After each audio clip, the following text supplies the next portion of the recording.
All right. Hello there, everyone, and welcome to the Apples and Ginos Fantasy Hockey Podcast. My name is Brian Arscott, and I'm here with the same beauties as last week. I got Ryan, I got Evan, and then in this live stream, we will be rocking a points league mock draft. Here we go.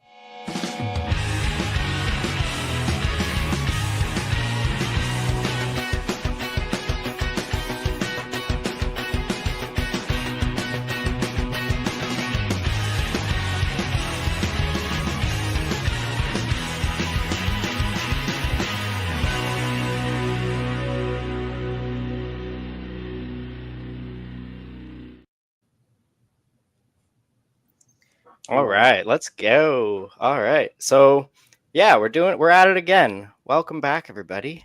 I'm Ryan, and we got Evan and Brian. I'm just going to go over the league settings real quick. This time we're doing the classic point setup for Apples and Ginos.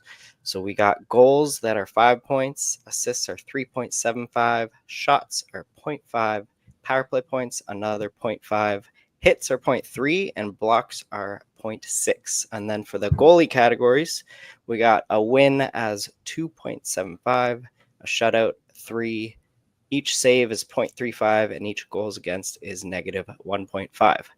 A little bit of a fun little scenario here. Me, Brian, and Evan, we are not going to take any players that we took in the first points mock draft. So we're going to start just by rolling through who we did take in that first mock real quick, just to remind ourselves not to take them again. So I'll go first here in that. That's there. There we go. Here it is. Pulled up the wrong mock. All right. I was at the 4th spot in the first draft, and I took Kucherov in 1, Marner in 2, Point in 3, Hagel in 4, Pettersson 5, Fiala 6. And then the first goalie I took, Vasilevsky in 7, Fantilli 8, Nurse 9, Horvat 10, Nuge 11, Dunn 12, Vetrano 13, Voronkov 14, Perfetti 15, Zuccarello 16, Simone Edmondson 17, Carol Vejmelka 18, Ryan O'Reilly 19, and Jake DeBrusk 20. Evan, you want to roll through your team from that first one? Yeah, what a team that was, Ryan. Great stuff by you. So for me, I was at the 10 spot. I took Jack Hughes 1. Clicked on Matthew Nyes there. At the 2 spot, I had Dahlin, 3 Nikas, 4 Adam Fox, 5 Suzuki, 6 Tavares, 7 Hurdle, 8 Tuck, 9 Zibanejad, 10 Carlson, 11 Kemper, 12 Cutter Gauthier, 13 Monahan, 14 Aiden Hill, 15 Fowler, 16 Marco Casper, 17 Connor McMichael, 18 Kopitar, 19 Teravainen, and 20 Anthony Cirelli. Brian, let's go over yours. Yeah. All right. Yeah. So I was picking at the 7 marks. So I got Kaprizov with my 1, then went Bouchard, Gensel, Raymond, Harley, Larkin, Robert, Thomas, Stone, Kadri, Lacombe, Besser, Will Cooley, Pionk, Stoli the goalie, Lafreniere, Landeskog, Eklund, Schmaltz, Chetkov, and Michelli, the replacement for Marner. So, happy with that one. Awesome. Yeah. So D. Anderson says, sweet idea. Thank you. Didn't come up with it myself, but I'll take credit. Chris Hollywood, what's up, you legends? We are legends now, guys. So congratulations. Climbing up the ladder here. That's great. Yeah. Anyone sticking out to you guys on like, I really can't draft him from your previous teams?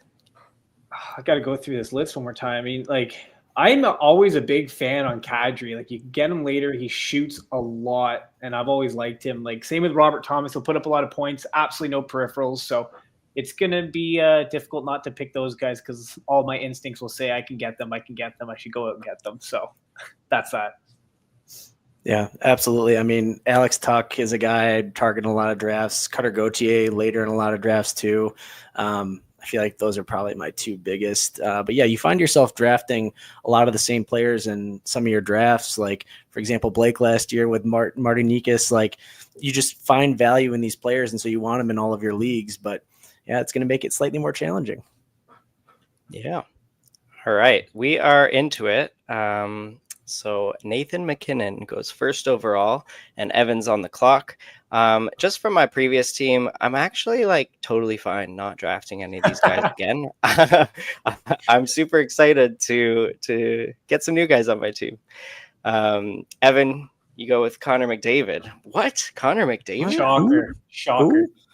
Yeah, I did. I'll be honest. I considered briefly in my head Draisaitl or Kucherov in this format, but Connor McDavid's Connor McDavid, and I think that the one down year, he had 100 points, but down year for him, like you're gonna sleep on him. He might fall like to 3 in some leagues. I feel like just based on that, but he could easily get back to 140 points this year. I wouldn't be surprised, and I don't want to miss out on that. Yeah. Got a question. Where should Austin Matthews go? Well, he just went in the 6th spot, and I don't think that's a terrible spot. I would take him. I would take him at 9. That's where I have him in my rankings, and I do have Kirill Kaprizov. I was saying Kaprizov or Kaprizov. I don't know. What do you guys think his name should sound like? Kaprizov. I don't know. That's how I've heard it. I feel like all these names you can just pronounce it however you want because it's your team. So you're the manager of this team, however you want to. Well, I'll say Kirill the Thrill. We're going at 7. I do think he has a little more upside, and there's injury risk to everyone. I do think like there's more injury risk to Austin Matthews if you look year after year. Kirill he played like half the games last season, but he has had some full seasons in his arsenal. And I think if he does play 82 games, he'll be right up there in the top 5 in points. I think he can really get to 110, push for possibly the Rocket Richard if he decides to just shoot. So yeah, very happy with Kirill at 7. Yeah, I think that goes. Obviously, he drives the offense in Minnesota, but really, if that team can stay healthy, because I feel like they're always hurt. You got Eriksson Ek, who's always hurt as well. If they stay healthy, Kaprizov stays healthy, it could end up looking like a steal at the 7. So I'm already huge on Kirill Kaprizov. I picked him in my 1-7 last time. So yeah, you're not gonna hear any complaints from me with him. Yeah, and just to recap here, after Connor McDavid went to Evan, we had Draisaitl at 3, who last year in this format was the leader in points per game, in fantasy points per game. So it's not a stretch to take him at 3. I was actually like eyeing him at 7, and I was about to have high praise for him at 7, but Dreamkiller went in and took him at 3, which isn't bad. We had Nikita Kucherov at 4, Cale Makar at 5, Austin Matthews at 6, and then I took Kaprizov. Pasternak went 8. Jack Hughes just went number 9. And Brian, you're coming up in 2 picks. Yeah. Kyle Connor goes with a 110. It's interesting. Can let you think about this pick if you need to, Brian. I think we had this comment, Pucks and Grooves. Do you think Austin's production will dip with Marner's departure? That's why I'm worried to draft him. I think that's a good question, and I don't want to say that's a for sure thing to me. What I will say is I'm more on board with you, Ryan, concerned about his overall health for the entire season. I think he's still going to shoot. He's still going to get his production, especially on the power play, going to be, potentially 50, 60 goal scorer again. I think, it may affect him a little bit, but not to the extent where he should be falling that much in drafts just based on Marner's departure. What do you think, Ryan? Yeah, I agree, with the injury risk. Some people like to ignore it. Nate and Blake do ignore it because you can just slide them into the IR plus. But if you do that with Matthews for 10 games every season, the replacement level player is not Austin Matthews. So it's a little scarier when it's these top end players. And I actually do think that he will struggle a bit without Marner. I don't love what the Leafs were doing last year under Berube. They were relying on high danger plays and efficiency and limited just like shots for. They limited shots against for as well. But I think they're looking to be that like responsible team to hold on to that puck and not shoot the puck if it's low danger. And I think that actually hurts Austin Matthews because he he can score a lot of goals above expected when it's in those low danger areas. And Brian, you went with Brady Tkachuk at the 111. Talk to us about that. Yeah. Honestly, I was eyeing a couple other guys, but a safe bet with Brady Tkachuk. He's going to cover everything, gives you points from every other which way, especially in a points league here.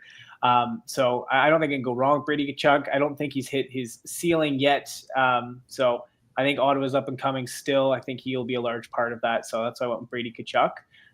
Then just to quickly recap, I don't know if we did. After Kaprizov went Pasta, Hughes, Connor. I went Tkachuk, and then it went Eichel and Werenski at the 2-1, followed by myself with Quinn Hughes, Dahlin, and then Rantanen. I went with Quinn Hughes. I like having an elite defenseman early if I can get one.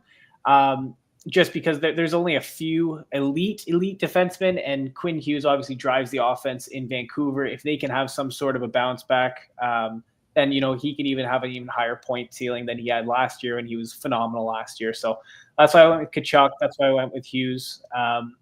Marner goes next at the 2-5. Ryan, talk to me. Yeah. So little comments here. No Rantanen in the first round is crazy.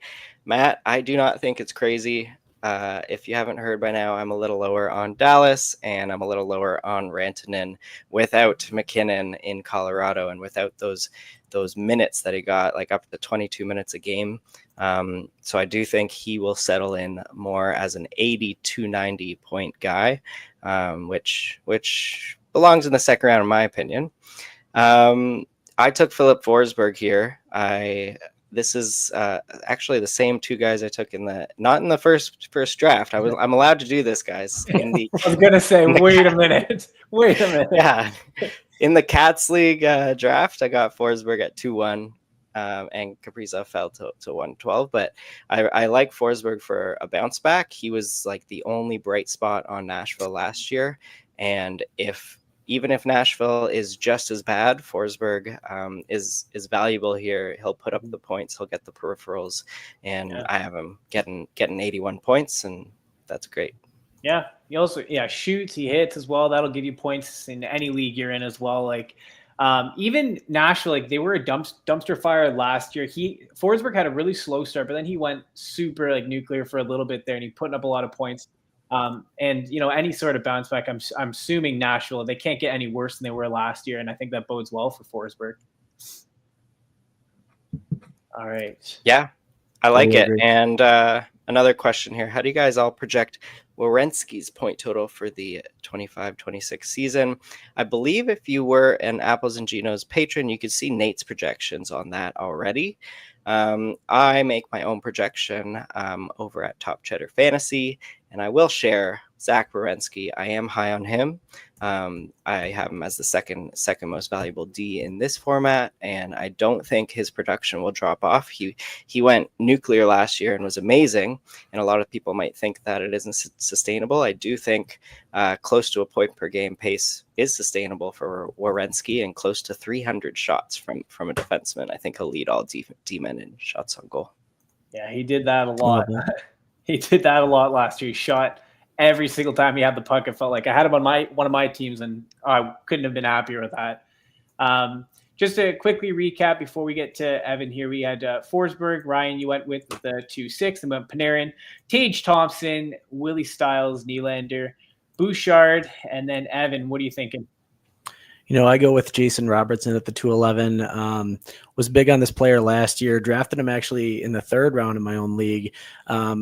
Nate and I kind of did a show a little bit back on Robertson's projection, and I think that being healthy, him, Rantanen, Rupe Hintz, and that top power play getting to work this next year, I do believe that if not a point per game is close to his floor. I think, if anything, I think he can get back to like 90 points in a good year. Mm-hmm. I think it'll be really interesting to see what Dallas is like, because they are so deep. The offense can be spread throughout all the lines, but I guess they have a new coach. So it's gonna be really interesting. I love Dallas players, but I'm almost afraid to draft them because I can't really predict. I don't have the crystal ball like Ryan does, but my crystal ball isn't so clear. It's more just like a big old foggy ball, and that keeps me a little bit conservative on their projections. I have no idea how it's going to work with this new coach, and maybe the new coach runs things like they run things in Colorado, and then you got Robertson, Hintz, and Rantanen just crushing minutes and getting 90 points each, maybe. But I'm not. It's not clear that that's going to happen, so I'm a little conservative there. That'll be all right. Real quick, obviously, Evan, you went back and picked again. So after after Robertson went Reinhart, Hedman. Evan went with Gensel, and we got Uyghur and Yossi. Evan, talk to us about Gensel here. That's who I had first time we did the mock draft. Yeah, that's who I went with. Yeah, I was thinking about taking a defenseman, but I wanted to stack up on my left wings here because they are kind of scarce in this Fantrax format points league. And I think that Jake Gensel is a very safe player, very high floor. You know what you're going to get. He's almost a lock for 40-40 at this point. And I think another year, another off season with the Tampa guys is going to do him some good. I want a piece of Tampa for sure. Ryan had that stack going the first mock draft, so I figured why not get a piece of Tampa. Jake Gensel in the third round feels pretty safe to me. Yeah, I can't hate on it. I think he's a lock for a great fantasy power play. Like, we know how good Tampa's offense is, so yeah, no complaints there. After Gensel, we got Uyghur, Yossi, Keller, Bratt. And then Ryan stole my pick, which was Boldy. Talk to me about Boldy. Yeah, I do. There's something drawing me to the stack here in Minnesota because I think Boldy has tons of potential, and if he can ride on a line with Kaprizov all season, like we're looking at maybe over a point per game. I don't have him projected for that, but I think he has a ton of talent, and he just needs to be utilized in the right way. And he also shoots a ton and provides a nice floor in shots. Yep. Yeah. Yep. That's why I was going to draft him. Those are the exact words I'm actually going to say as to why I draft him. Yeah. I'm wondering, there is a question here. I'm wondering if you guys, because like my answer is Forsberg. I'm lower on Rantanen, but what do you guys think about this question here, Forsberg versus Rantanen? You know what? I would actually take Forsberg. I think in terms of the points, I think Rantanen is more likely to get more points. But in terms of the points draft that we're doing, Forsberg is going to give you more value because he hits a lot. I think he shoots more. And like we already talked about, Nashville's not going to be any worse than last year. And he was still a bright light on that team. So I think he's bound to be having an even better year than Rantanen this upcoming year.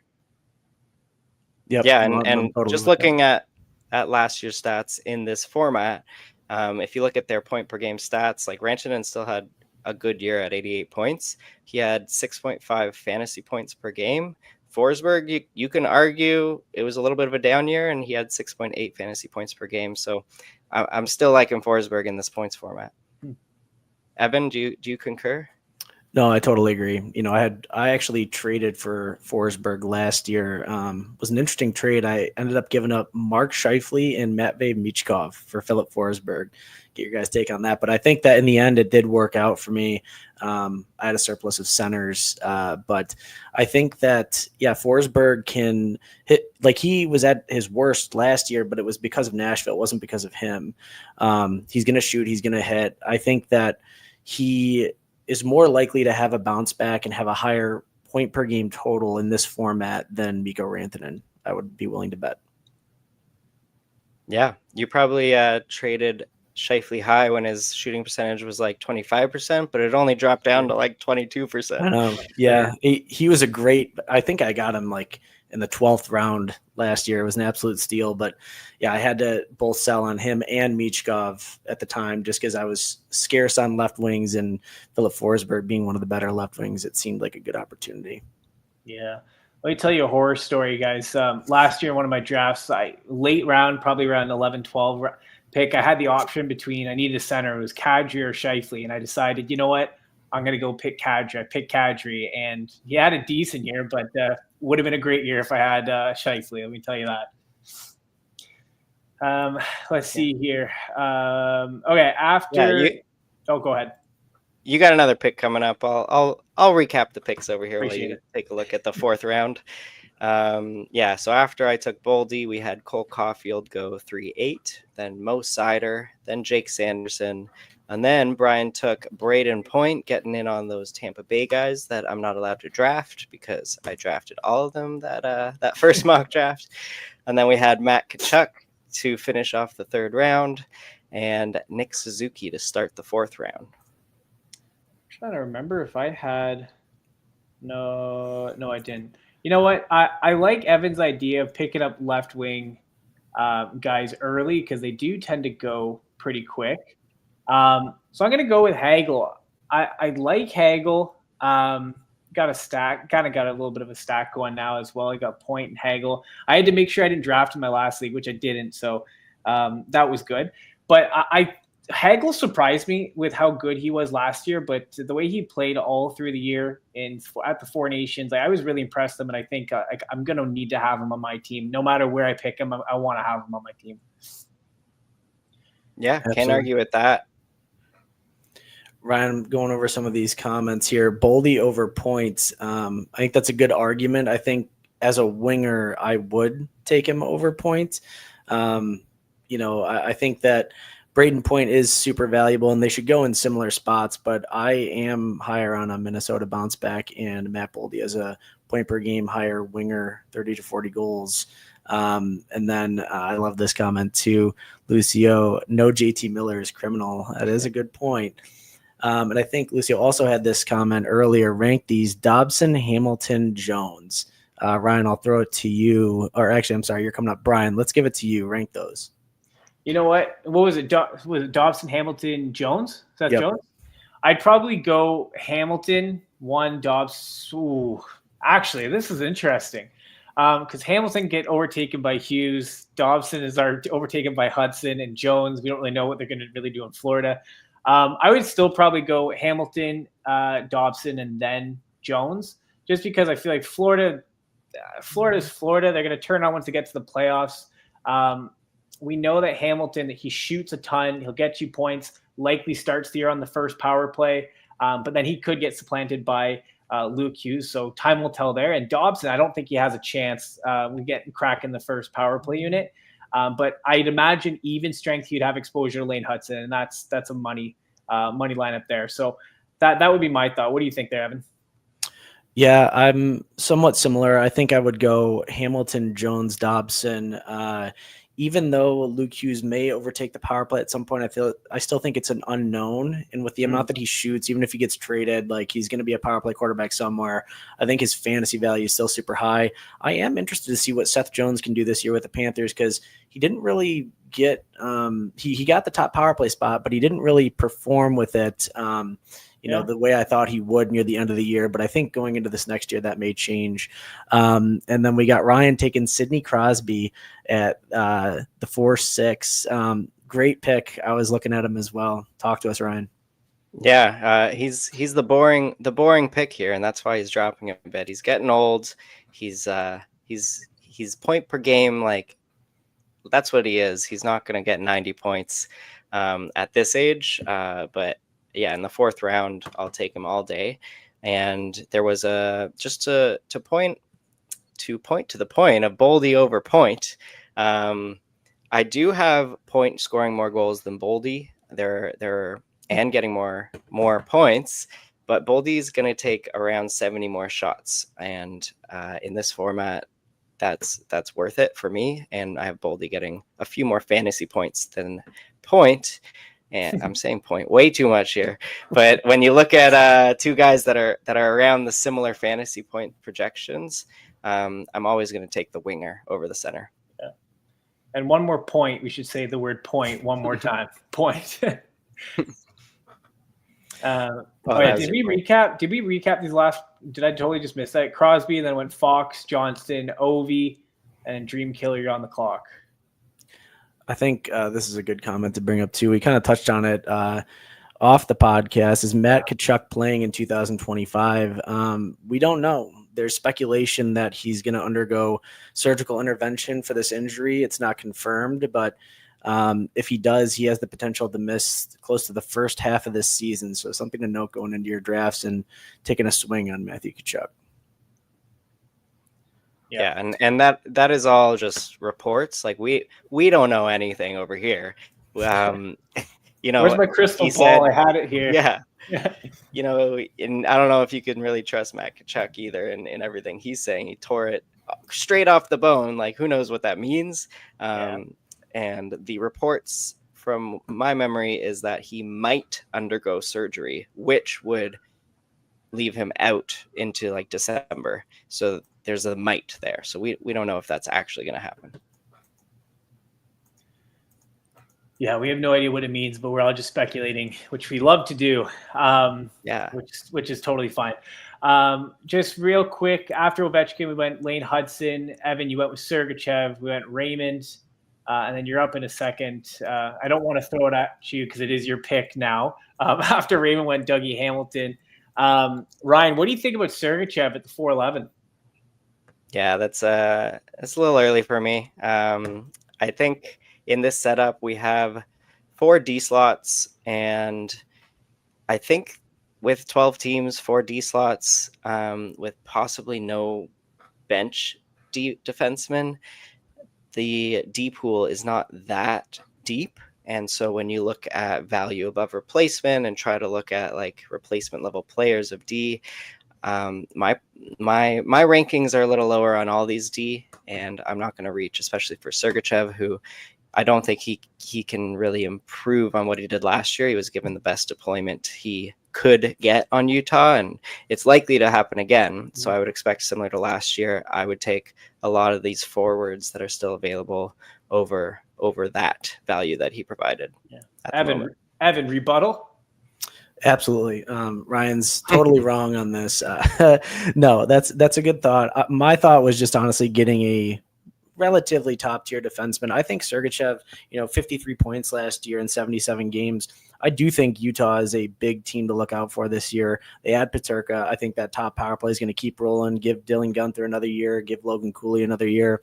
I think he could get to that 60-point total with more power play points. Maybe I'm just being a little high on him, but I just wanted to get a good defenseman still with the pool that we have left. But you are right, Ryan. I could have gone with a top tier winger here and probably been happier. But I do follow up with Michkov, which might be a little high in the 5th round, but I'm very, very interested to see what he can do with Rick Tocchet. And I think it's similar to me, like what you look at what, Quinn Hughes did with Rick Tocchet. Like, he likes to play that dump and chase style, but Quinn Hughes was given the keys to do whatever he wants offensively and still had those massive point totals. And I think Michkov is going to be the same way. I'm very excited for him to get to close to a point per game this year. Yeah, as Blake would say, you got to go and get your guy. So no issues there. So after you went with Michkov, we went with Raquel at the 5-3, Timmy Stu at the 5-4, Seth Jarvis, Marty Natchez, and then Ryan went with Celebrini. Talk to me about Celebrini. Yeah, before I talk to you about Celebrini, that point on Sergachev, me and Evan are rivals, if you haven't heard yet. So I just needed to, hate on his pick there. Give me that dig. But needed to stay on brand. Celebrini, I love the upside for Celebrini. He's so skilled and had a 74-point pace in his rookie season, and rookies just don't do that a lot anymore. It's hard to find a rookie like that. So very excited to see what he can do in his sophomore season. And at round 5, I think that is the value he provided last year at a 74-point pace. So anything better than that, I am cooking. Yeah, right on. It'll be really interesting again to see San Jose third up and coming team. What worries me is maybe a little bit of a sophomore slump, but who knows what that's going to look like. I think all signs point to him having a pretty good year. It'll be really curious to see how San Jose is. I still would assume they'd be a bottom feeder kind of team, but the offense runs through him. So I like that pick. It's a kind of similar thing with like Bedard in Chicago. Different scenarios, obviously, but I like the pick. Yeah, and in terms of Celebrini versus Bedard, like Celebrini was able to do what he did last year on a terrible team, and I think San Jose knows that they have their superstar or future superstar here, and I'm hoping that they can play him as much as they should in a superstar, a lot of time on ice, like 20 minutes a night. That's what I have him projected for, and I think that's actually reasonable in San Jose. Absolutely. I think I'm very much bigger. It sounds strange because I think Bedard has the pedigree and the talent to want to make that pick of Bedard over Celebrini, but I'm with you, Ryan. I think Celebrini, he has it and he's doing it, and he did it in his rookie year without much help. And I think that's a great pick. I feel like he's one of those guys too that keeps climbing higher in the draft boards. And then we got Adrian Kempe at the 5'8" after Celebrini, then Thomas Harley, as we were all talking about. Alex Tuck goes after that. And then Brian, you take Sebastian Aho, the 5'11". Yeah, I'm going with Sebastian Aho, just to kind of like what I said with the San Jose with Celebrini. The offense runs through him. The offense runs through Aho. We know their deployment with everyone isn't great unless your name is Sebastian Aho. I think he quietly puts up good numbers every single year. And to me, I think it's no brainer if I can get a center, because I don't think I had I had Braden Point. I got Braden Point, but I'm looking for guys. That is a great point, right? Yeah, I like that.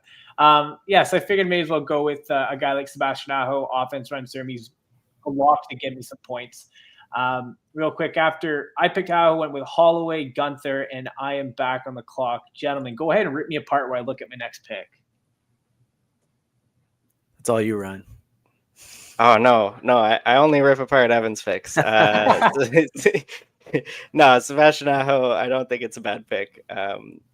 Again, center is very deep, and Aho provides like a great floor, and I think that's what you're looking for and what you're picking here out of him, where maybe some other guys like Stützle and Celebrini, they went earlier, but they provide the higher ceilings here. Now, there's a comment here, 0G believer here, but there's some exceptions. I feel like Helly should be gone by now. And that didn't make Brian take Helly, but yeah, still no goalies off the board in this format. The goalie stats are 2.75 points for a win. Just for reference, 5 points. A goal gets 5 points and an assist gets 3.75. And so goalies might be a little less important. There's also, goal against is negative 1.5 and a save is 0.35. So essentially, if they're around an 800 save percentage or better, they're still going to get positive points. Mm-hmm. So these bad goalies at the 850 save percentage who might get 35 saves, they're still going to provide you points. So that's why you might not see any goalies here, because the bad goalies don't really hurt you in this format. What do you guys think about goalies? Should we see one at this point? Yeah, I'm trying to think I was actually just looking it up in the first points draft we did. I think Hellebuck was the first goalie that went. He went at the end of the 4th round. So I would imagine someone might take a goalie now. I know that Nate and Blake will scold us if we go ahead and pick a goalie here. So we will not. I think to your point, Ryan, you can get goalies later. I think it's also interesting, since no one has picked a goalie, you also don't want to be the first one to pick a goalie and give up an opportunity of picking a player that has a lot of upside with the points floor ceiling. So it's really kind of about reading and reacting as well, I would say. But definitely myself, I want to stay away from goalies right now. Yeah, absolutely. Totally agree with both points. I think Hellebuck is kind of the one exception just because of how good of a year that he had last year. He's kind of the unicorn of goalies where he can maybe provide that value if it's not the playoffs, of course. But, I think we're 0G here, but I still, despite that, I wouldn't take him this high even still for me personally. I know somebody probably will, and we'll have a little goalie run here in a bit, but to recap, you had Aho at the 5'11", Brian, then it went Dylan Holloway, Dylan Gunther, then you take Carter Verhaeghe. Tell us about Carter Verhaeghe at the 6'2". That's pretty good. Yeah, Carter Verhaeghe, we know he shoots a lot. He was probably by far and away the most unlucky player last year. I forget. I remember hearing Blake kind of talk about the number of posts he hit in the year, which I didn't think was possible. So He loves to shoot the puck. If we can get him back on the first power play, would be even better. I think it's a safe pick this late. I should say this late in the draft. It's only the 6th round, but later in the draft, not in early rounds. I'm not reaching for it. I feel comfortable picking him in the 6th. Like I said, shoots a lot, has a good, safe floor. Just a safe pick here with a big upside, I think. Might be too early. Yeah, I got to wait till the 12th round, you know. I like some of these comments here. Lucio coming in with a lot of these good questions. How would you guys rank these? I think I'm too low on Tom Wilson, Trocheck, Jeek, Wilson, Hyman. Ryan, I'll throw it to you. Trocheck, Jeek, Wilson, Hyman. Oof. I like Hyman's upside. He was real down last year. You know, I could go look at my rankings now, but just off the cuff, I'm gonna say Hyman, Eriksson Ek, Trocheck, Wilson. That's what I think. But I do want to give a recap on the draft here. After Verhaeghe, we had Konechny, then Elias Pettersson, then Scheifele, and then I took Shea Theodore. Then we had Fiala, DeBrincat, Meyer, and then we had Connor Hellebuck at 6'10". I do think that Connor Hellebuck is like, you should be the first one to take a goalie if it's like in this range of the 6th or 7th round. I would have done 7th round, but if you miss out on Hellebuck, that's when I'm waiting for the goalies, because I think Hellebuck is just a unicorn. He has been in the Vezina. I think he's been a Vezina nominee 5 out of the last 6 years, and he's the only goalie to really provide season-to-season consistency. Every other goalie, they might have a down year, an up year, down year, and up year, and you really don't know which you're going to get. But Hellebuck does provide that consistency. You know, maybe this is the year that he's finally inconsistent and he actually plays like goalies play. But we'll see. Absolutely. See. And then Evan, yeah, I was just gonna say, Evan, why don't you walk us through the next 4 picks, because 2 of them are yours. So Connor Hellebuck goes at the 6'10", and then I get Nico Hischier at the 6'11". I feel like a lot of people sniped him from me in prior drafts, so I wanted to get back in on Nico Hischier. I really like what the Devils have going. Jack Hughes comes back, Nico Hischier, Jesper Bratt. That power play is lethal. I think they're going to get back to it. Matthew Nyes that goes at the 6'12". Dylan Larkin, who I considered him between Nico Hischier, 7'1". And then I go Kirill Marchenko at the 7'2". And I'll bring this up too because we got another comment. Armin Safari, CBJ line 1 and PP1 prediction. Who's top C? I like Kirill Marchenko. I think he's going to shoot the puck. He's going to be their goal scorer, top line, top power play. My prediction for top line is still going to be starting out with the Marchenko, Voronkov, and top C is going to be Sean Monahan for my money. What do you guys got? Yeah, I guess it depends what they are going to do once they're healthy, right? Like, I'm taking a look. I looked at Daily Faceoff earlier today. I know the line 1 they had was Boone Jenner, Monahan, and Marchenko. I like Fantilli. I think they feel comfortable having him as a 2C, so I think that's likely what they're going to do. Power play is probably going to be something along the lines of Sean Monahan was good last year at the center up position. Boone Jenner was good when he came back. Marchenko, Werenski, and then probably Kent Johnson. I'd probably wager Kent Johnson. Yeah, I think you're right on that. That would be my guess as well. And then recapping after my Marchenko pick, you got Vasilevsky at the 7'3", Bedard at the 7'4", Chikrin 7'5", John Tavares, Jordan Kyrou is for you, Ryan, at the 7'7". Yeah, and then some guy named Nate is chirping my pick in the 6th round of Shea Theodore. He says power play 1 in question for him. Dorofeyev's skill set more unique for that power play with Marner in town. I don't disagree that Dorofeyev has the skill set and should stay on power play 1. In my eyes, it's going to take a lot to do a 5-forward power play on Vegas. You know, Marner, you could put him at the point. But I do think Theodore stays on as a D. I don't think they do 5 forwards. And I think the odd one out in Vegas might actually be Mark Stone as like a third righty. He used to play down low he didn't really play net front. We had Tomas Hertl net front, Dorofeyev on the right side. And then I think it would work well for Eichel to be that down low to like the flank, and Marner and Theodore at the points. That's how I envision the Vegas power play. So I still have Theodore there, and I have Theodore getting plenty of points and shots. Not a lot of hits or blocks, but that's fine. I actually have him as this like pretty in line with Sergachev in terms of fantasy points. Sergachev, I have him for 15 points, 15 less points, but a lot more blocks. So good on you there, Evan. You're going to get a lot of blocks from that man. I love that take on Shea Theodore, and I would agree with you, actually. I had him very late in my draft last year, and I feel like a lot of people, again, build in that injury narrative with Shea Theodore, as he did miss some games coming back from the Four Nations as well with a wrist injury. But I agree with you. I don't think they're going to go 4 right-handed forwards as well. Like, you got Tomas Hertl in the front, but then Dorofeyev as that left-handed option on the right side for that one-timer, absolute missile. And I don't think they're going to have Marner at the point. I would agree with you. I think that Mark Stone kind of falls off that top power play. And Brian, you go Zach Hyman.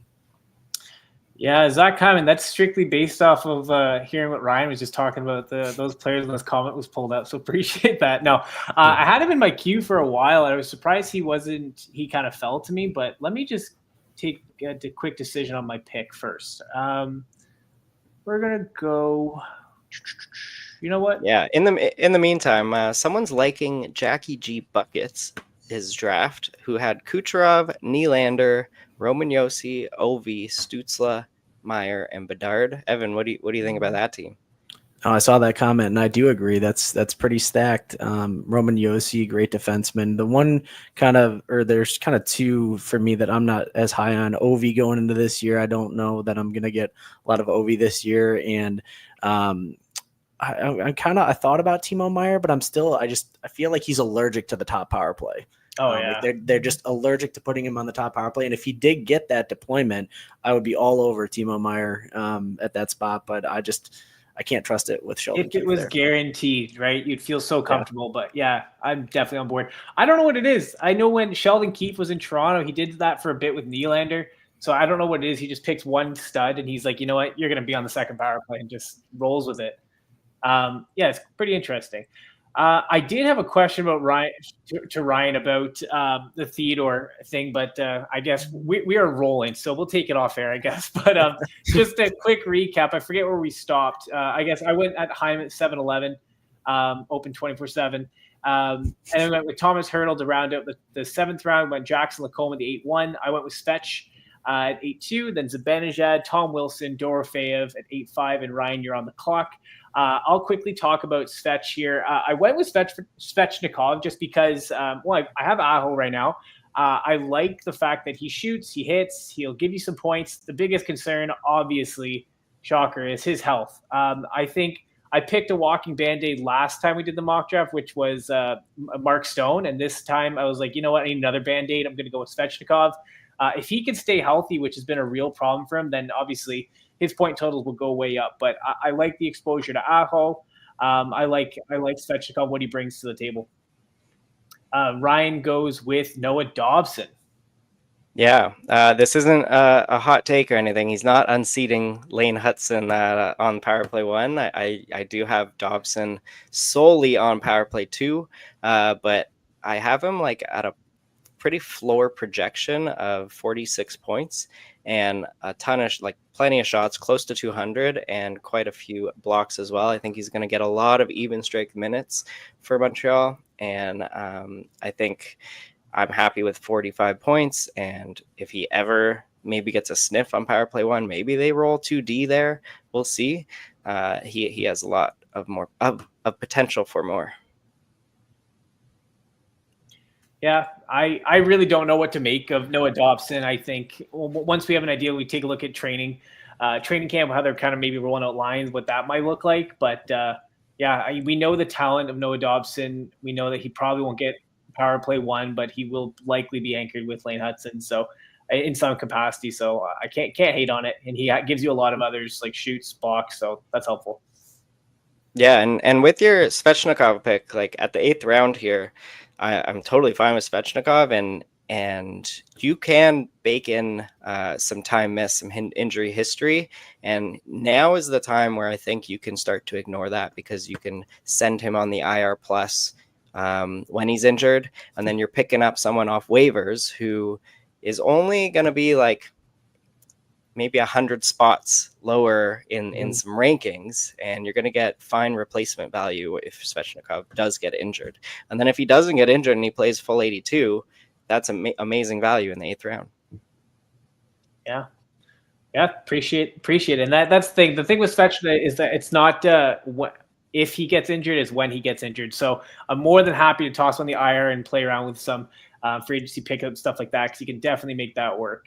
Let's take a look here. After, where did we stop? We went Dobson at the 8-6, and Batherson, Robert Thomas, Carlson, Montour, Evan, you went with Seth Jones, followed by Stammer and Eric Carlson. Talk to us. Oh, actually, no, you're picking now, so I'll give you a second. That's okay. I can talk. So I got my pick in here. I'm going to go at the 9-2 with Rupe Hintz. Okay. I'm getting a little bit of a Dallas stack with J-Rob and Rupe Hintz. Basically, I'm just going at Ryan here because he's so down on Dallas, as we've heard every single mock draft. But I have to keep up the rivalry, as we've discussed. But I went Seth Jones and then Steven Stamkos. I really like that at the 8-12. 9-1 Eric Carlson, Rupe Hintz for me. Seth Jones, I kind of floundered again. Like, is he going to provide value there? Top line top pair D, top power play. And I think he is. So I really like those two picks for me. You're getting some love here, Brian. Brian's team's nasty. Briefly touch on Chris Hollywood's comment. Isn't Yossi almost guaranteed to miss time with his diagnosis of POTS, or is he still safe? I do think it's interesting because that's kind of a lingering diagnosis, but I think he should be good to go to start the season. Pure speculation from my end. And then Nate also loving my pick. Seth Jones in the late 8th is criminal. I love the support from our fearless leader. And then Ryan, you're getting up here. We'll recap quickly. Rupe Hintz, Matt Duchene at the 9-3, Valerie Nichushkin 9-4. I like that. And then Dylan Strome at the 9-5. Yeah. Hey, Evan, I want to ask you about Eric Carlson this year. I was actually looking into him earlier today, and I don't really know where I should be placing him, because Pittsburgh, as we know, we don't really know what they are. What do you think his value is? Do you think he gets traded? Just your thoughts here. I think, you can pencil in Eric Carlson for 50 points. I think that's almost guaranteed. So 50-point defenseman in the 9th round is not bad at all. He's going to get power play time, even if he is traded. I don't know that anyone's going to be willing to trade for him at this point. I feel like a lot of teams have their top D and top power play locked up, but it could be interesting if he does get traded. I still think on Pittsburgh, they kind of did this split thing for a while between him and Letang, but Eric Carlson is very clearly the best top power play option. And if they can just kind of roll with that, I think he should be good for another 50 points and a lot on the power play. Yeah. I like it. After, where'd we go? We went, you did all that recap, right? We went Strome, then McCann. And Ryan went with Shesterkin, and then Riley. Ryan, let's talk to us about Shesterkin. What a terrible pick. Igor. So at this point in the draft, we're in the 9th round, and only 2 goalies have been drafted, both by the same team. Dreamkiller took Hellebuck and then Vasi. So he's totally set. Just doesn't need to worry about his goalies. It looks like, we'll see what goalies, we'll see what happens with his goalies. Maybe there's some unlucky bad year for Hellebuck. Who knows? So I'm going to go with Igor Shesterkin here in the 9th round. I've gotten plenty of wingers. I got my centers. I got 2D, and I'm fine taking a top tier goalie here. Shesterkin in this format, I want good quality starts and wins, and I think that the Rangers have the potential to turn it around from what was dreadful last year.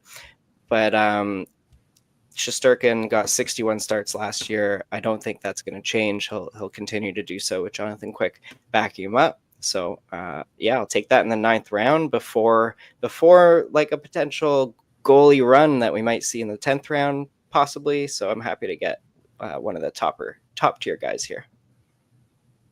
I love that. And then Brian, we'll let you think about your next pick. So we got Shesterkin going at the 9-7, 9-8 Morgan Riley. That's an interesting pick. Charlie McAvoy 9-9, Gabe Velarde 9-10. You go with Luke Hughes, Brian, which I absolutely love that pick. I am of the belief that he is going to upend Dougie Hamilton for the top power play sooner rather than later, if not at the start of the year. I think slightly thereafter. Then we go Vincent Trocheck at the 9-12, Colton Parayko at the 10-1, and Joel Eriksson for you at the 10-2. Two absolute smash picks, Brian. I am liking your team. I want to comment myself on that. Thank you. I'm pretty fired up on the team I got so far. I got like a smile ear to ear here. And Ryan, you took 2 guys from this list, eh? It's almost like he's following a game plan. It's almost, yeah, exactly. It's almost like I'm reading the script, boys. No, you know what? What's even greater is I'm avoiding the players I picked on my first draft, which sucked. So, it almost evens out. So that really helps.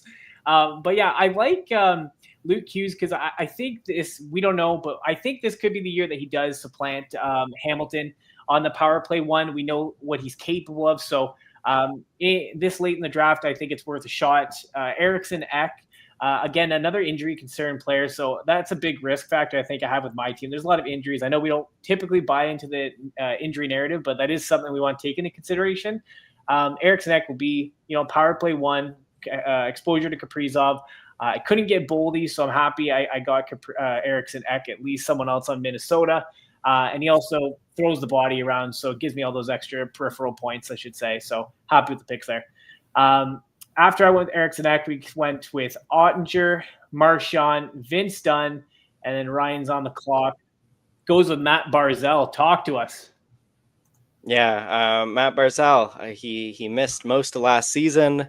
I think a lot of people are forgetting about him. He is quite an elite hockey player, and on the Islanders are not exciting at all, but I think Matt Barzal will get plenty of minutes there, and he's shown what he can do. He can be a point per game player, and that's what I'm expecting of him this year. So I'm very happy in the 10th round. I think a lot of people are sleeping on Barzal. Yeah, I fell asleep on a Barzal. I forgot he's even in the league. I think it's going to be.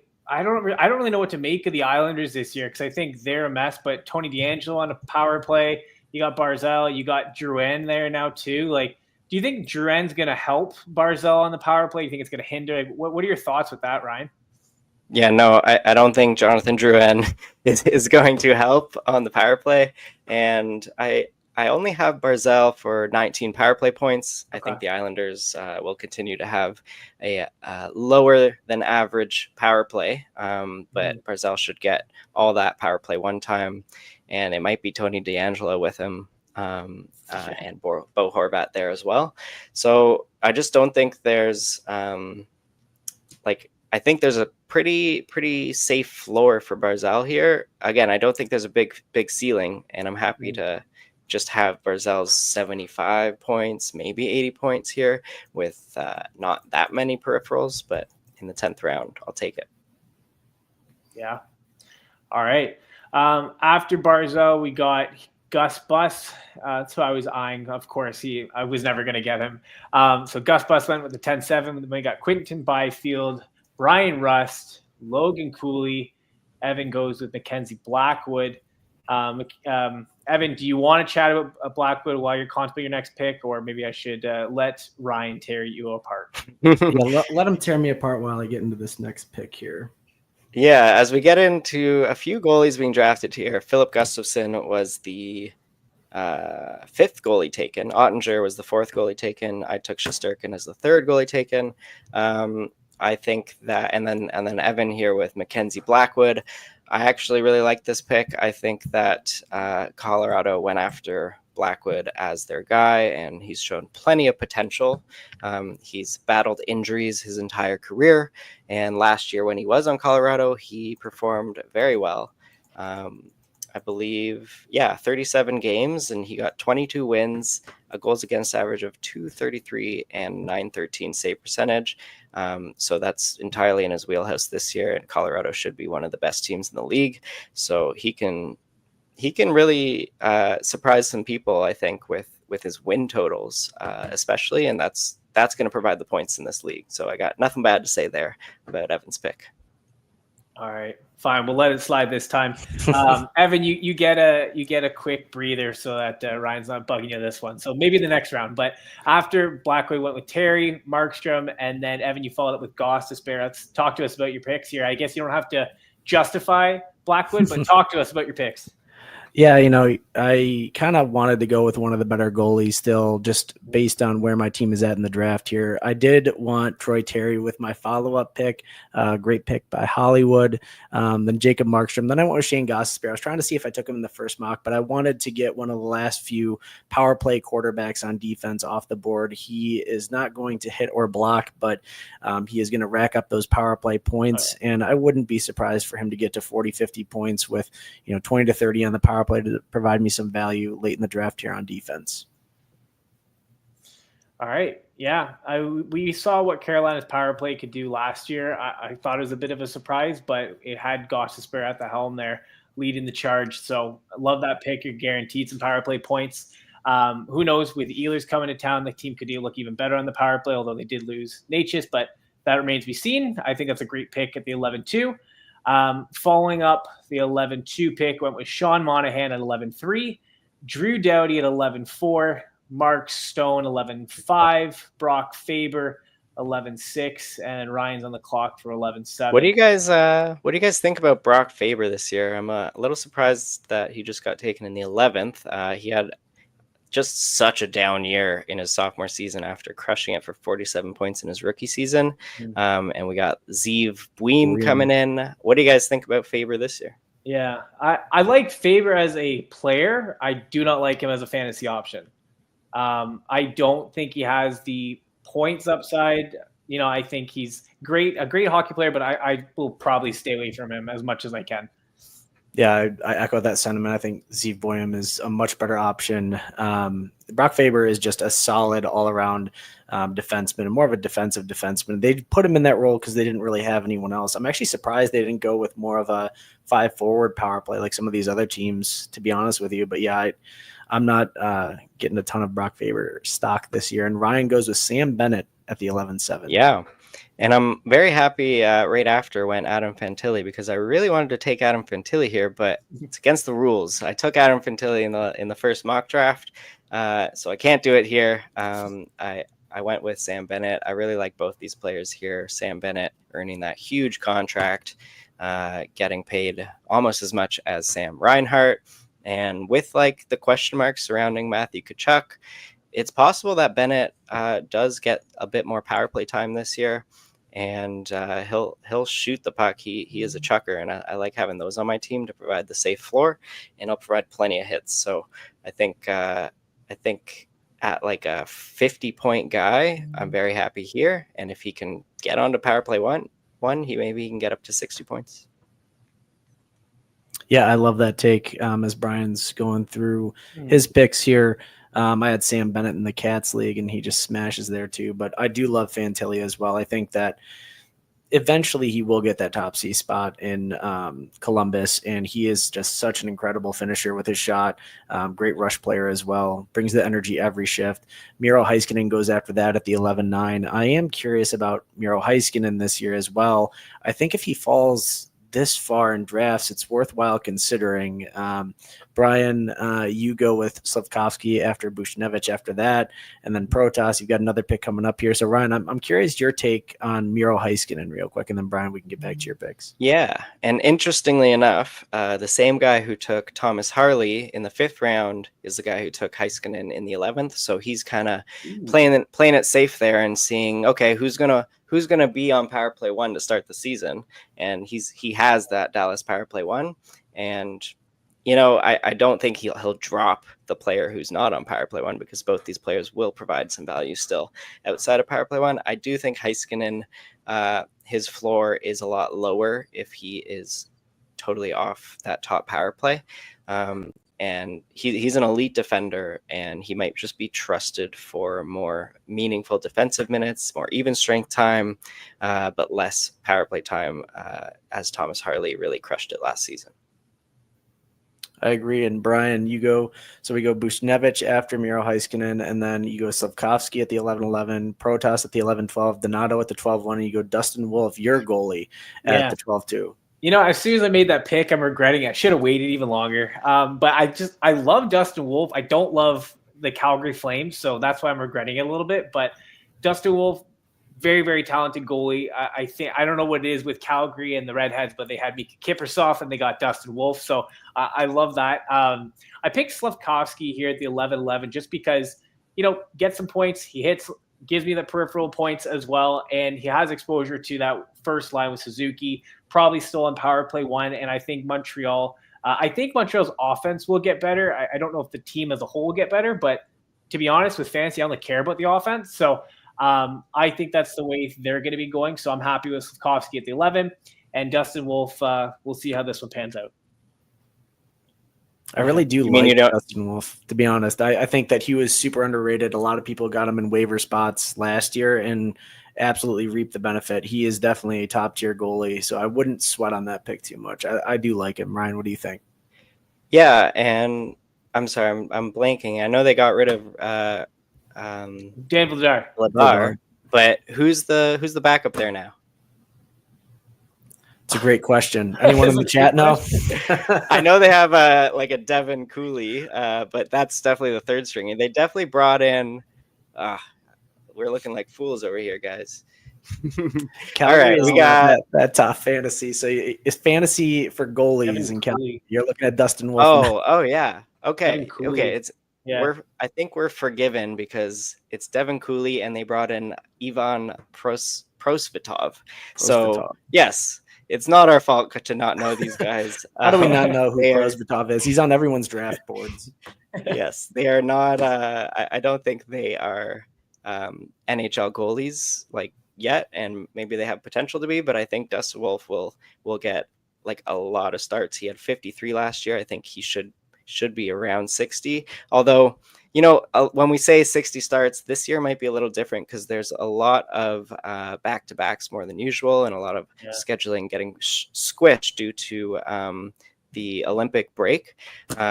So even if 60 means 55, that just means that 50 means 45 for the other goalies, and it's all still relative. So I think Dustin Wolf will get plenty of starts, and I really like that pick. After Wolf goes Optic Yami went Darcy Kemper, and then Brock Besser went, and then Ryan Nugent-Hopkins went at 12-5. I love that in the 12th round. I think, there's potential for point per game Nuge if all goes right in Edmonton. I don't think it's likely. 100-point season. Yeah. Yeah, I don't think it's likely to happen again, but it did happen 3 years ago. Wow, he went from 104 to 49 points. That's wild. So there's a ton of potential there for Nuge. And then I went with Dylan Cousins. I think that he has a great opportunity on the Sens this year. He was given a lot of power play time when he was there in the last 20 games of the season, and he put up 8 power play points in 21 games, 16 points total. And he actually turned up the heat on the hits as soon as he got in an Ottawa Senators jersey. So I have him picking up tons of hits. I have him picking up 217 hits, 185 shots, and I do see him on that top power play. I think he worked well there, so I got him for 20 power play points. And 54. Did you say you have him for 270 hits? No, 217. Oh, okay. I was going to say, wow. Yeah, no, he hits a lot. He shoots a lot. I love that pick. And especially slotting into the Ottawa Senators, they're going to be a better team. Great point upside. So yeah, I love that pick. And honestly, I feel like everyone that goes away from Buffalo typically has a better year following. So I think that's a safe pick there. Evan, yeah. Yeah, I was just going to recap. After Cousins, we had Marchessault in 12-7, then Anthony Stolarz, then Bo Horvat, and then Morgan Geekie, and then Evan went with Daddy Boone Jenner, a big pod favorite from years past, and then William Eklund closed out the 12th round. I'm liking Stolarz here too in the 12th round as a goalie. I think if Toronto wasn't in more of a split with Joseph Wall, he'd be up there with the Blackwoods, the Gustafsons, and the Ottingers. What do you think about Stolarz, Brian? I mean, I love Stolarz. I'm pretty sure I picked him last time. I did. Yeah, I picked him last time. I love it. I still think it's going to be a little bit of a split just because he and Wolf are pretty injury prone, both of them. I think ideally they want to give Stolarz the net, but you kind of have to protect him leading into playoffs anyways. So I think he is a stud. I think the defense in front of him is really good. And you already talked about the Leafs already, but the way they kind of suppress shots and everything. So he's got a good environment. He's in a great environment to stop all the pucks. So yeah, I love Stolarz. I love his fantasy outlook as well. Evan, you wanna talk to us about your picks? Some more support. I gotta love it. So this is a guy that I'm going to be targeting in a lot of my drafts is Boone Jenner, left wing eligible, absolute monster. We kind of talked about it on one of the prior drafts. When he came back from his injury, he did not miss a beat. He was on that top power play, tipping in pucks, just getting in the goalies' faces. He's a nicer Sam Bennett. You know, if he was on a playoff team, I feel like he would absolutely demolish. He'd be a great addition for the Leafs, honestly. But I go Boone Jenner at the 12-11, and then we get William Eklund, Mason McTavish, and then I go with the Zucchini Man. To say it just like you wanted to, Ryan. But I do believe that with a healthy Minnesota, he has the ability to put up another 60 to 70 points with a bunch on the power play. Yeah, I don't disagree there. I think he's tied on that top line still, even though he's getting old. He's on that top line and top power play. He might be on line 2 at points. Maybe they mix some things up, but I think just the potential to be exposed to Kaprizov. Minnesota is going to score plenty of goals there, and Zuccarello in the 13th round is gonna reward you. And then after that, we go Nick Schmaltz at the 13-3. Chris Kreider at the 13-4 is a great pick again by Jackie. Linus Olmark at the 13-5. Johnny Huberdeau at the 13-6. And then Ryan, you go with Ilya Sorokin. So you're stacking up on the New York goalies. Yeah, give me the New York Russian goalies, and their names are similar. Shesterkin, Sorokin. I like it, and I'm really liking my goalie situation here, and I think it's still 0G. I think that because this is an Apples and Ginos mock draft, we have the ability to do this late. We wouldn't be able to do this in a lot of drafts, but I am very happy with both these goalies just to forget about my goalies here and let them get the starts and pick up the points. Even if they don't get a lot of wins, they'll get the saves. They'll get 55 to 60 starts, and very happy with that. And maybe I can have like a third, waiver goalie or true 0G option late when these guys are just on their off nights.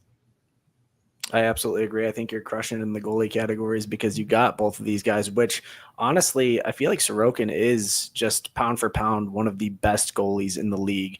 I think if he was Mackenzie Blackwood, right, and went to Colorado, his stats would be insane. I feel like, being on the Islanders, which is normally pretty sound defensively, but just next to no offensive support a lot of the time, he's being left out to dry. But yeah, between those two goalies, you're looking pretty solid. And after that, we go Rasmus Anderson at the 13-8, Mackie Samoskevich at the 13-9, Arturi Lehkonen at the 13-10, and Brian is kind of got that squinted look on his face, really trying to see through some of these players, see their value. I need to make sure I didn't draft this player, but I'm looking at my lineup and I need defense, unfortunately, and I have skaters, which I want to wait. So I'll probably just go with this guy. He's reliable with peripherals, which gets me points. He'll give me some points here. I didn't draft him last time. I like the Eggman. Do you guys ever hear him being called the Eggman? I hear that if you go on Yahoo chats, they all call him the Eggman because he looks like an egg. Love it. Yeah. We're talking, of course, about Darnell Nurse, the Eggman. I have never heard that before we did this mock draft, but I love it as we were trying to give him the category for shiniest head. Yep. Now you're never going to be able to unsee it. No, absolutely not. And then after Darnell, he's going to get the hits, block shots. And, if Edmonton kind of picks it up a little bit, even at even strength, he's going to get 30 points, you think. So that's a solid pick. And then Lucas Dostal goes at the 13-12. Great pick. I was eyeballing him myself for those off-night goaltending, as well as him being given the reins now with that contract. And then, so Ryan, what do you think about the Eggman at 13? Yeah. You took him in a prior draft, I believe, and Blake ripped you apart for it. Yes, I was not allowed to draft Nurse this time because I took him 2 rounds early, or was it 2 rounds earlier? I think possibly in the 9th round in the last draft. I do like Nurse. I think he had a bit of a down year in terms of like goal scoring. If you look at his goals, he had 5 last year, 10 the year before, 12 the year before, 9, 16 the year before. So I think last year was a down year in goals. I think he'll put up a lot more goals, possibly not a lot of points, but again, he's going to get you all those peripheral categories that are worth points in this setup. And he averaged 4.7 fantasy points per game in both of the last 2 years. So I think he's good for that right now. And if you're looking at all the defensemen that are available now, you're not really going to get in that high 4.7 fantasy points per game range. So I really like the Eggman. I haven't hung out in the Yahoo Chats section, so I haven't heard that term either, but but I like it. You got to check out the Yahoo Chats. They're so funny. It's like Armageddon always. But after Darnell Nurse went Dostal 13-12, then Key for the B for sure would. And then I went with UC Saros. I think Saros due for a bounce back. Again, I don't think Nashville would get any worse than they did last year. I don't know if you guys listened to the goalies pod that Blake was doing the other day, but they did talk about Saros was actually an excellent goalie before he kind of fell off, but the whole team sucked in front of him. So I think he's due for a bounce back. I think he's a great talented goalie. So I'm willing to take the swing in the 14th round on UC Saros.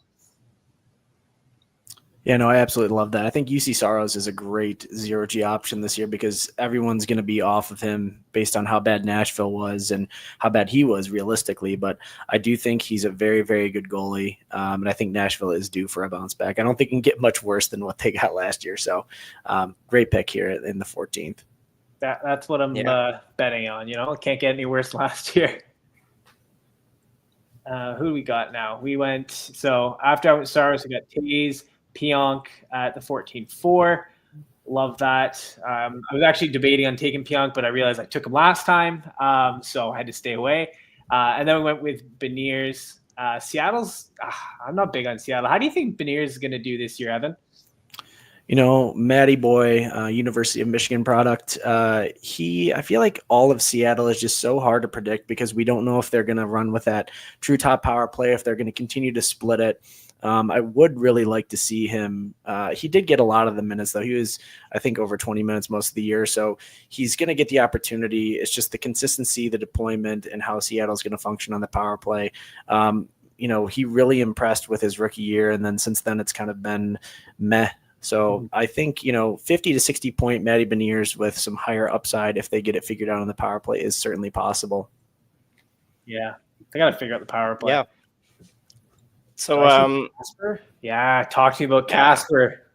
Yeah, Evan, you probably like this one, but I was debating between Marco Casper here at left wing and Owen Tippett at left wing. I was hoping to get a left wing here. Tippett, I think, provides a safer floor, and he'll get tons of shots and hits, but he may just be a 40-point guy. Again, there's potential for more, but I think Marco Casper has a lower floor, but also a higher ceiling. Last year, he was great running with Larkin and Raymond at times near the end of the season, and he's got tons of potential. He's still a young guy, and he picked up 37 points last year. I think he can do a lot better than that. He only had 4 power play points. I do see him getting a little bit more, a few more power play opportunities. Maybe if there's some injuries, it'll be hard to supplant to Brink at Kane, whichever D gets there, and Larkin and Raymond. But I do think Casper should get a bit more power play time. I love that.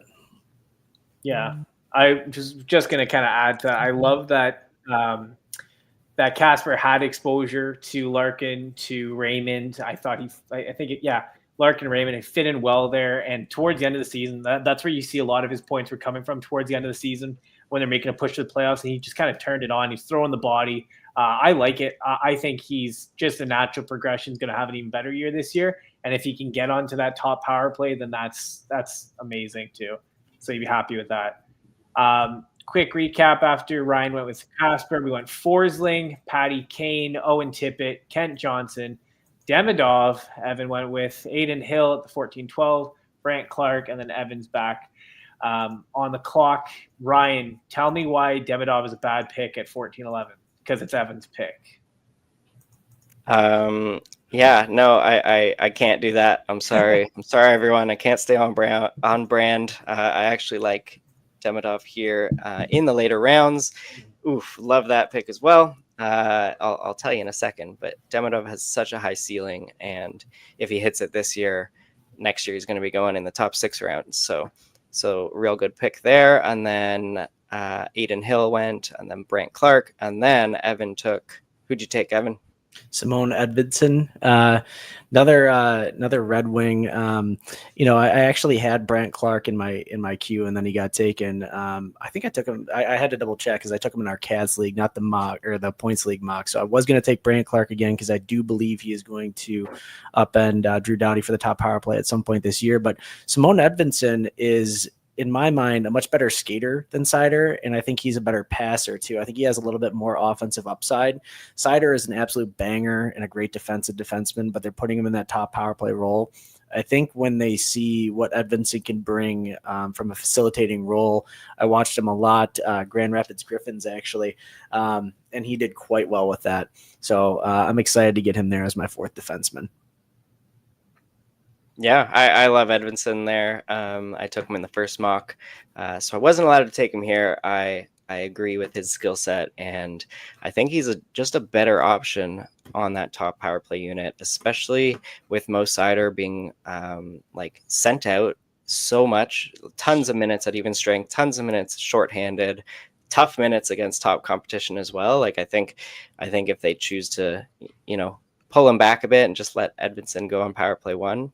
I think it's a good idea. Yeah, not to mention how physical Mo Seider is, right? I wouldn't be surprised if an injury is incoming. He blocks a lot, he hits a lot, he takes a lot, and he's on the ice all the time. So, yeah, if an injury comes, then Edvinson be the first one up there as well, too.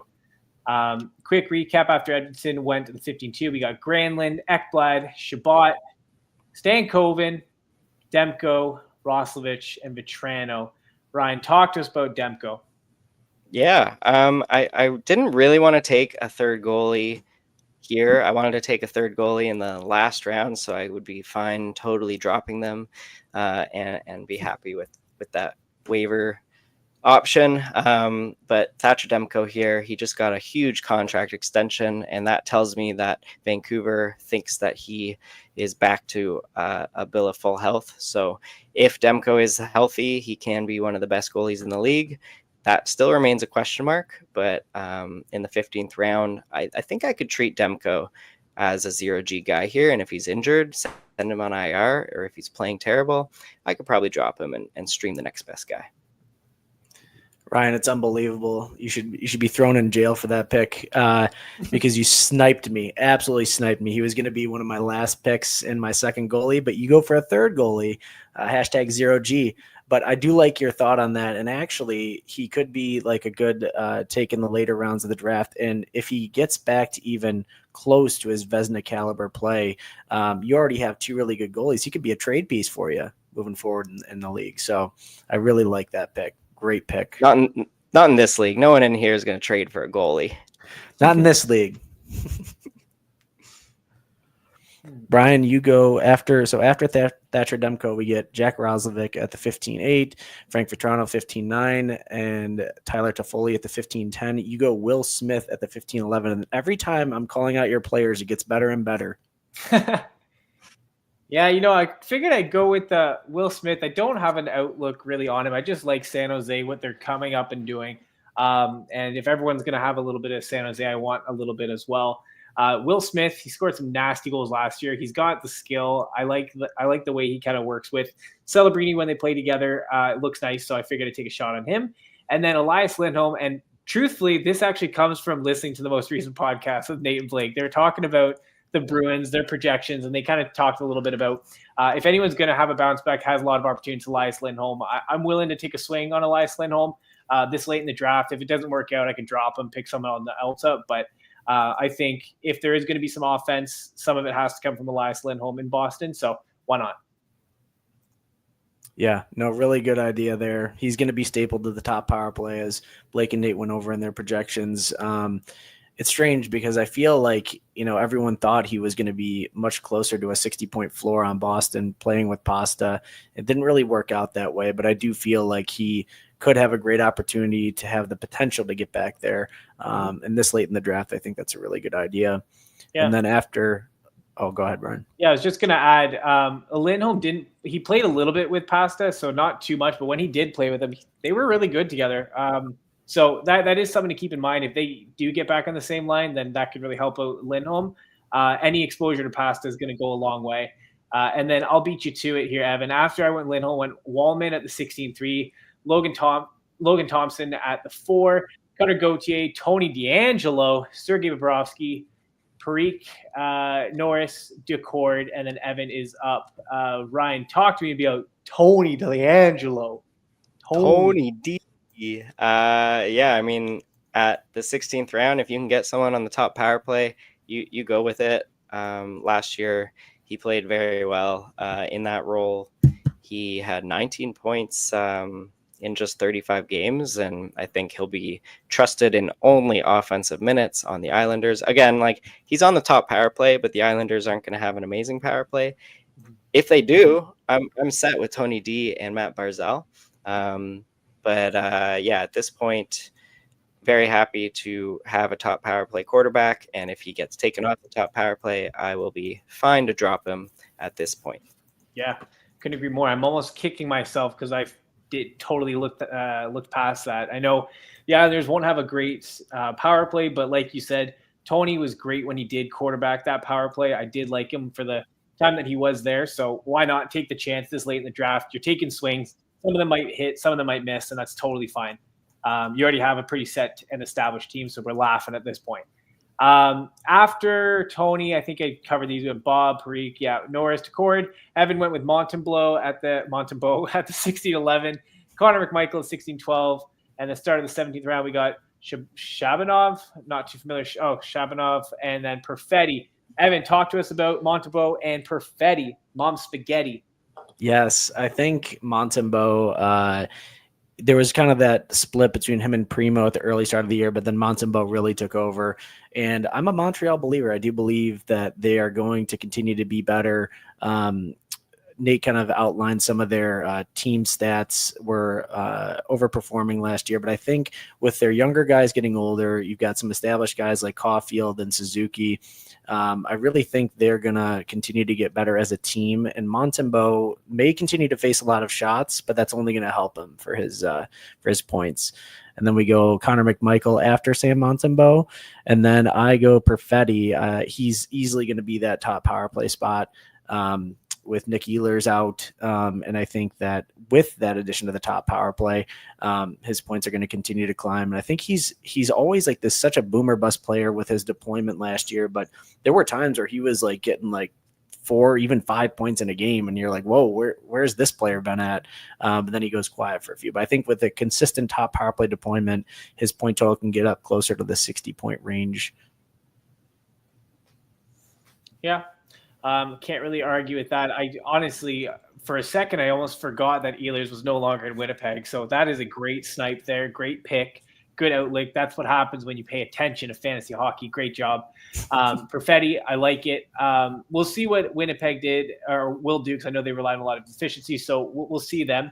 After you went with Perfetti, the 17-3, we had Rossi, followed by Hannafin, Lafreniere, Pierre-Luc Dubois, Coronado, Kopitar, Swayman, DeBrusque. Ryan, I'll let you talk about your pick here while I contemplate my life and my pick.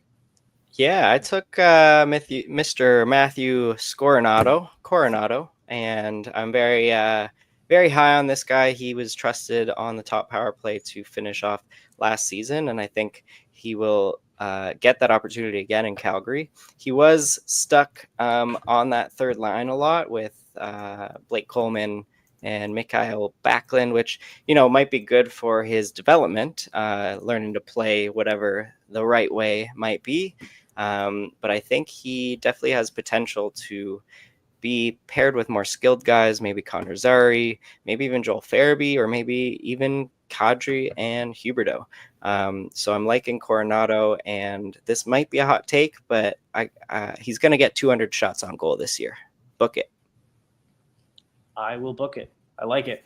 Yeah, I like that. I like the way he did start playing, obviously. And it kind of a sleeper pick almost, because you kind of you think of Calgary, you only look at like Kadri or Uyghur, and then you kind of move on. So I like that, especially if you get some exposure with Kadri or Huberdeau. Like, I like that pairing for him. Right after Ryan went with Coronado, we got Kopitar, Swayman, DeBrusque. I went with Sanheim, followed by Frank Nazar, and then Hronik. So I'm gonna be thinking he's on the clock again. He's on the clock again. All right. So yeah, Frank Nazar. I would call him Frank Nazar.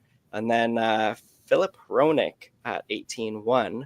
And then we did see Jeremy Swayman go in the 17th round. He had kind of a dreadful year last year, but he, like, in this format where starts and saves get you a lot of points, even if you don't get a lot of wins.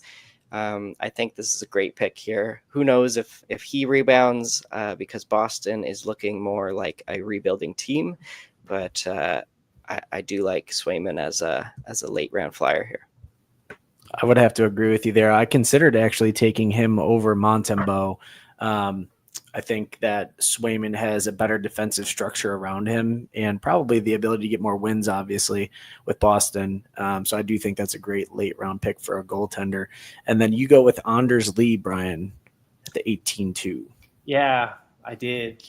Not happy about it, but I did. I heard the music, and I'm like, I got to pick somebody. Yeah, I went with Anders Lee here. He had a great year last year. He won't repeat that, I don't think. But I like the fact with a healthy Barzal, with a healthy team, like he could still put up some pretty decent numbers. And again, with an 18th round pick, I'm okay with taking a flyer and someone, hoping for the best. If it doesn't work out, I'm okay with cutting ties with him. It's really as simple as that. That's why I kind of went with him. Worth a shot. If he doesn't repeat what he did last year, that's fine. Cut my ties, move on to someone else who is popping off. Simple as that. Yeah, so Sanheim, Nazar, Hronik. I went with Lee. Evan, do you have any rebuttal here for me on the Lee pick? No, I think, last year he was a really good waiver player, and I think that he actually ended up sticking on a lot of people's teams because of the power play deployment, his shots, hits. He kind of provides a really good category coverage, and his goals. He just scores. He's like one of the few pure goal scorers, gets grind in front of the net, tap those pucks in for the Islanders. So I really don't dislike that pick all that much. And then we got Evgeny Malkin after that. Gabe Landeskog, great pick by Zacatech at the 18-4. And then we got the late night beauty Cam Fowler going to Draisaitl. And then Chris Letang. Ryan, talk to us about Chris Letang. Yeah, I think very, very interesting round here. We have Landeskog, who, at his he's a veteran, but he's a high upside pick in these later rounds. He might not return to form, but if he does, that's great. And then, this might surprise you, but Chris Letang, I'm saying, is an upside pick. I think he has a great floor, and at this point, 30 to 35 points, plenty of shots, hits, and blocks will provide points in this format. But the upside here is if Erik Karlsson does get traded, I think Chris Letang is taking that power play one spot, and maybe that happens halfway through the season, but I think that would skyrocket his value in terms of these points leagues. Yeah. Can't argue with that. I think in the 18th round, you're going to do much worse. You could do much worse outside of Chris Letang for sure. Mm-hmm. And after that, we get Jamie Drysdale at the 18-7, Teravainen at the 18-8, Jordan Bennington at the 18-9, Tyler Sagan at the 18-10, who I was eyeballing myself. Brian, I'll throw it to you. I'm curious, is Jamie Drysdale going to quarterback the top power play this year in Philly? If he stays together if he stays in one piece for the 10 games. But honestly, I know Torts had him on and off all throughout the year. I think he's talented enough to run the quarterback that power play. I don't think he will. No real justification. I just think I would like to see Sanheim because I picked Sanheim. I have him on my team. But no, I I'm not too set on who's going to be the quarterback in Philly. It's going to be really interesting to see this upcoming year. Obviously, a couple new faces in town, different coach, so a lot to like in Philly. I wouldn't feel confident telling you that Drysdale is going to be the one who's that quarterback. Ryan, what are your thoughts? Yeah, again, I'm with you there. No confidence in the Philly power play quarterback scenario. It could be Cam York, could be Drysdale. I do think Drysdale has the inside track. They traded Cutter Gauthier for him, and I think they have a vision for what Drysdale can do on this team in the future, and I think they give him the first shot. So I like him here. Yeah, can't argue with that. After that Drysdale, did we already cover this? We went Drysdale, then Terravine and Binnington, Sagan. I can't pronounce his name. Evan, talk to me through it in the next two picks here. So Zeev Buium, I'm going to put my vote of confidence in him to take that top power play. And this is going to be the biggest snipe of the draft when we go back a few months from now, when he's at a 65-point pace. No, I'm just kidding. That's pretty high.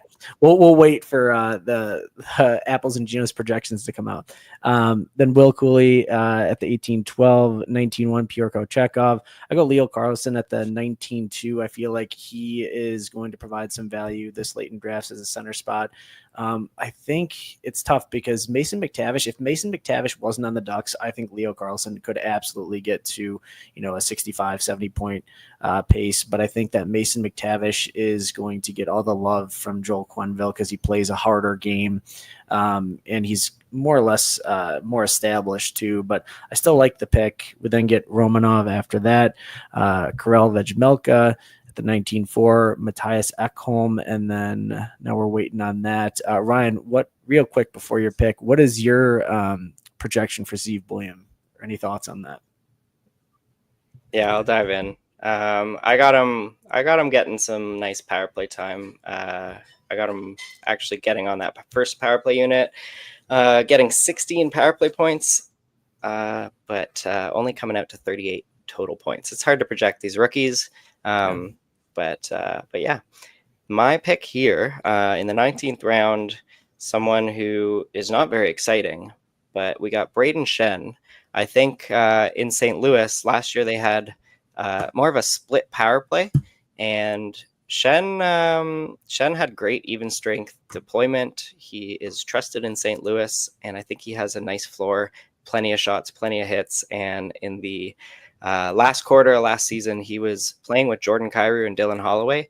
So if you like Kyrou and Holloway, Shen's along for the ride. And I think in the 19th round, I'm happy to drop some people I draft, but I think Shen would be someone at like a 50-point pace, maybe even 55 if like there's a really high shooting percentage. He's someone that might stick on my team all season. Yeah, I love that. I think that Braden Shen is a super underrated player, and he still does everything. He's very trusted. He's a veteran in that room. I really like that pick. And I think it is kind of strange, Ryan. I don't know if you have a thought on this. When I get guys like Shen in the late rounds and they still do pretty good, especially out of the gate, you almost have trouble. I have trouble dropping them because I feel like it's like you're like, well, they're going to continue to be like 50, 60 point pace. So why would I drop them, for a waiver spot? But absolutely can do that. We got Patrick Laine right before that. I'm curious if he's going to maintain his spot on the top power play, because that's basically what they have him there for. Then Stu Skinner after Braden Shen. Then we got Voronkov at the 16-9. Jimmy Snuggerud at the 19-10. And then Blake Coleman for you, Brian. Yeah, Blake Coleman, 2 years removed from having a really good year. Did pretty quiet last year. I don't think he's that guy, but this late in the draft, we know he can put up some points. He can hit. He can shoot. He can do a couple things well. So I like Calgary a little bit this year. So yeah, decided to kind of take my shot with Coleman. I also really like the fact that he's got the dual eligibility, so gives my lineup a little bit more flexibility with the left with right wing. So yeah, I'm happy with that. And I'm also kind of torn just because I'm looking at really my lineup here. What's going to make the most sense with this lineup? I had a couple of D spots, and then I'm just kind of torn. But I went with Blake Coleman. And for my next pick, I'm thinking to take a flyer, take a chance on Olen Zellweger. here. So I went with Blake Coleman in 1911, then Lundell went in 1912, Jared Spurgeon at 21, and I went with Zellweger at the 22. It's going to be interesting to see what Anaheim does on the power play. He could get power play 1. I don't know. And I'm willing to take that shot, take that chance with the Anaheim Ducks team, who is going to be improved this year. Rip me apart, gents. What do you think? No, I can't rip you apart. I love that. I think Zellweger is the most talented D prospect on Anaheim. And if he's playing in the NHL, I think they should give him that top power play spot. Jackson Lacombe had an amazing year last year. I don't think he's going to sustain what he was doing last year. And I just think Zellweger needs a look. They have plenty of young guys, and you gotta see what you got in Zellweger. Yeah, they got some talented defensemen. It's actually pretty cool to see, and I wish the Leafs could, take part in that. But after when Zellweger went Cirelli, Zegras, Spencer Knight, and then Ryan, you went with Evander Kane. Wow, I can't believe you fell to the 20th round. Talk to us about Evander Kane. Yeah, I'm not like the most excited about Evander Kane. I'm actually lower on him than I think most people are. I don't think Vancouver is a prime spot for him. I think even on Vancouver, he might be a middle six guy on the second power play, but he's going to put up lots of hits and lots of shots. I got him for 216 hits, 184 shots. I got him for 20 goals, but only 35 points, and that is projecting him off the top power play unit. Wow. And on the second or third line. So here in the 20th round, I'll drop him if I'm right about him on playing lower in the lineup. But I think if he gets that role on a top line or even on the second line, maybe some top power play time, he'll provide plenty of value here.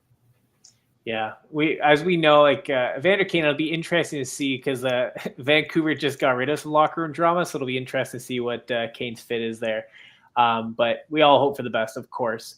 I like the chance swinging on Evander Kane. He can score goals. We know that. He's talented. He's physical. It's going to give you a lot of fantasy points there, so can't hate too much there. After Evander Kane, we had Brock Nelson, Radko Gudas. Evan, before your pick, why don't you have a disagreement with Ryan? Talk to me why Evander Kane is not a good pick. Come on. We need some spice here, guys. See, I can't. That is that I can't. We don't have as much spice as the prior podcast where we were just back and forth on each other's picks. But no, Ryan, he nailed it there. Evander Kane, he's sniping some of these Vancouver guys now. Evander Kane and Demko, great both upside picks later in the draft. I can't really hate on it at all. I think he does have an opportunity to get on that top power play. Maybe you could say Jake DeBrusk is a better option as a shooter, but I feel like Evander Kane as a net front presence is going to do more for them than Jake DeBrusk there. But maybe I'm wrong. It's hard to predict because we didn't really see Evander Kane in the regular season last year. We only saw him in the playoffs, and we saw him in the role that I foresee on Edmonton on the second power play unit and on the second, third line at times. So it's hard to predict there. I do want to bring up. Here's a chirp. I think this is a chirp. All right. Nate's saying power play 1 would get Letang to approximately a 44-point pace. Maybe he's saying that even if Letang's on the top power play, that's not amazing. But I'm gonna treat it like a chirp and say it's the 18th round, Nate. Okay, give me that 44-point pace in the 18th round. I'll take it along with Letang's peripherals. So we are done the draft. Evan, you took my namesake, Ryan O'Reilly. Tell us about him. Late round flyer. I think, people are down on O'Reilly because of last year and because of Nashville, but people forget the year before that when he had 60 plus points and a bunch of power play points. I feel like he's locked into that top line center role, top power play. My last pick, I feel like I could do worse there. Yeah, 2 years removed of having that amazing Nashville lineup with Nyquist and Forsberg, which that was crazy. I like that pick. I like everyone else on Nashville. They're due for a bounce back. I think he's part of that. He's obviously going to be power play 1 with that center line or center position. So I like it. A great pick. Yeah. And with that, That was pretty quick. I like it. The average pick time there was 24 seconds. We went through it pretty quick, so appreciate everyone in that mock draft for crushing it. Just to recap, after I took Evander Kane in the last round here, we had Brock Nelson, Radko Gudas, Ukko-Pekka Luukkonen, Mike Matheson, Ryan O'Reilly, and then Shane the Pinto Bean was the last pick in the draft. Yeah. And Evan, I don't know if you saw this, but you did get a shout out here about your pick there. Biom, I can't pronounce his name, but so great job there. I'll take any compliments I can get. And I don't know if you guys want to do something similar where we go through who we believe to be a top tier team before we get over to Twitter for the votes. But Brian, how about you start off? Who's a team that you're looking at here that crushed it? Yeah, you know what? I'm looking through here. Let me do. Actually, I really like this team. Taking a look at Jackie G buckets, Cooch, Nylander, Yossi, Ovechkin, Stützle. I love Stützle. I think he's a great player. You got Timo Time, Timo Meyer, Bedard, Carlson, Nichushkin. Nichushkin is actually who I was looking for later in the draft, so I love that he got sniped earlier. Brian Russ, Doughty, Horvat, Kreider, Tippett, Ekblad, Norris, Hannafin. There's really no bad picks. Then he picks his last three picks are his goalies, and they're all pretty solid goalies, starters, going to get you a lot of points. So very well-rounded team, really deep team. Love to see it from him. Yeah, and I'm going to come in and do something a little different because it's to be honest, it's too hard to look at everyone's team here and be like, I like this one. It's a lot. I think a lot of teams crushed it, but I'm going to pick a few players that were drafted real late that I'll praise some player picks here. So I think a couple of Anaheim left wings near the end in the 15th and 16th. We had Cutter Gauthier in the 16th round. I think he has a lot of upside, and he just crushed his per 60 numbers last year and really turned it on at the second half of the season. So I think that's a good sign of what's to come with Cutter Gauthier. The question remains of just is he going to get that deployment? For me, I don't know if he'll get on that top power play unit, but I think 50 points is really, really safe for Gauthier, and he has a 70-point ceiling, let's say. So I really like that pick. Alternatively, also, I'm bringing up Anaheim guys because of their schedule. They play lots of off nights, so I really like taking Anaheim guys late. Conversely, Frank Vetrano, I think he will be the odd man out here with a little more skill and utilization of some better younger players in Anaheim, but I think Vetrano still provides a great floor because of his shot totals and his hit totals. So even on the third line and second power play, Vetrano, I think, provides good fantasy point value here in the 15th round. So I like that pick by Zach Attack. And Cutter Gauthier was by Dry Saddle. So good on you there. Yeah. I think Nate had it here too. Taze Matthews band crushed. I would have to agree with that as well. You go Matthews, Panarin, Bratt, Adam Fox, Marty Nikas. That's a pretty solid top five. I'm going to have to throw it. If I had to give the crown away just by eyeballing here, I really do like Brian's team this time. I think he absolutely crushed it, especially in the later rounds. But I mean, you look at Brady Tkachuk, Quinn Hughes, Braden Point, Hagel, Aho, Verhaeghe. He's got these guys here in the 6 to 10 range that he absolutely just went on a run, sniping all my guys, Verhaeghe, Hyman, Svechnikov, Luke Hughes. Great picks, Brian. I got to give you the shout out there. Thank you. It bounces back from the week before when it was a pretty bad pick, so it all evens out. All right, gentlemen, any final thoughts before we wrap things up here today? Not at all. We crushed it per usual. Everyone in the chat, thanks for being here. Everyone drafting, you guys crushed it as well. Yeah. Can't wait to do it next week. Yep, simple as that. So with that being said, that's all we've got for this episode. Hopefully it brought you some value and helped you get just a little bit better at fantasy hockey today. Many thanks to the band there for supplying the music for the podcast. Be sure to check out their Spotify as well. We appreciate your time. Thanks for listening, and we'll chat next time. Take it easy.